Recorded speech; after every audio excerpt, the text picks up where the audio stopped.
कि ढोल झाला बाजे लागल भाजना शुरू रे भेला आया बना लागे घरवा में मनवा बना लागे घरवा में मनवा चारा चामे चला सासू बना लागे घरवा में मनवा कर चला सासू जी बना लागे घरवा में मनवा चारा चामे चला सासू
जी से घरवा में रहबे सासू झगड़ा लगए बहे घरवा में रहबे सासू झगड़ा लगए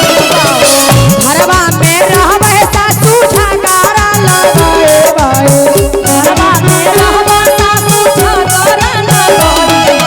बांध ले पापा के मोटरिया चारा चाम चला सासू जी पापा बांध ले पापा के मोटरिया चारा चामे चला सासू जी आवा बांध लिया पापा के मोटरिया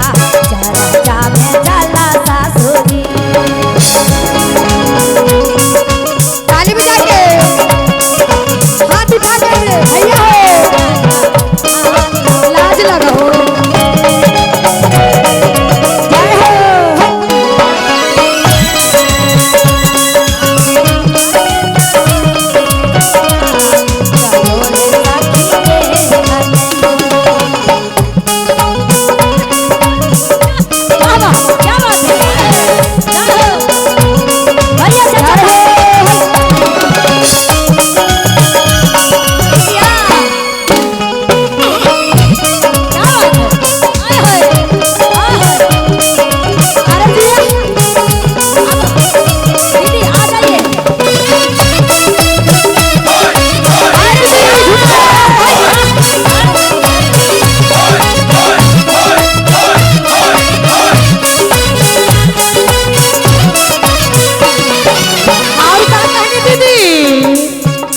चर्चा में जइबे सासू गाए बाबा जाए बहे चर्चा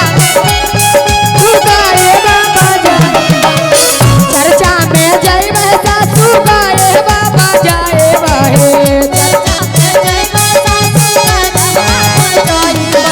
बांध ले धर्म के मोटरिया चर्चा में चला सासू जी बाबा बांध लिया धर्म के मोटरिया चर्चा में चला सासू जी बाबा बांध लिया ताली बजा के चर्चा में चलिया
और का कहनी घरवा में रहबे गोतना छोटा छोटी करावा है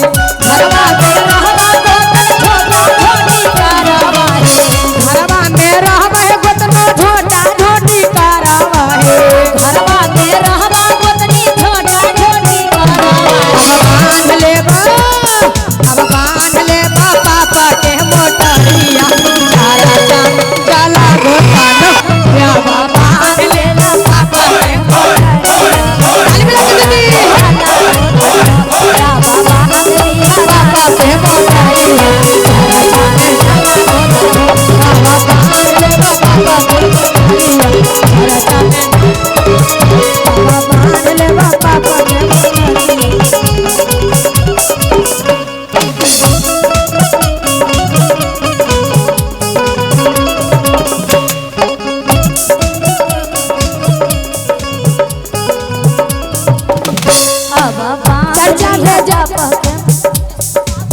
चर्चा में जाइबे गोतनो गाई बाबा जाइबा हे चर्चा में जाइबा गोतनी गाई बाबा जाइबा हे चर्चा में जाइबे गोतनो गाई बाबा जाइबा हे चर्चा में जाइबे गोतनी गाई बाबा जाइबा हे मान ले धर्म के मोटरिया चला गोतानो बाबा मान ले धर्म के मोटरिया चर्चा में चला गोतने हे बाबा मान ले चर्चा में चला गोतनो बाबा मान ले धर्म के मोटरिया चर्चा में चला गोतनो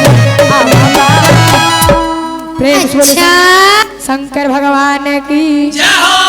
साचे दरबार की जय हो हर हर महादेव जय हो।